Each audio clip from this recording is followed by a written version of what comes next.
فإذا جاءت الطامة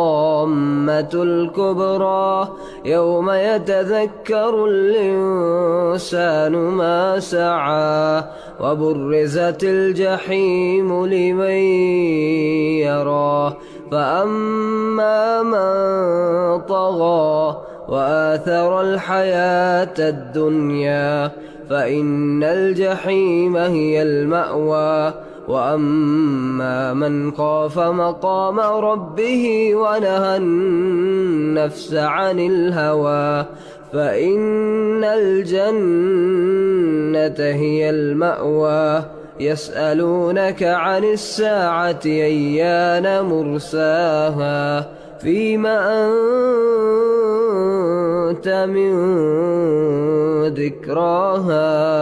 إلى ربك منتهاها إنما أنت منذر من يخشاها كأنهم يوم يرونها لم يلبثوا إلا عشية أو ضحاها.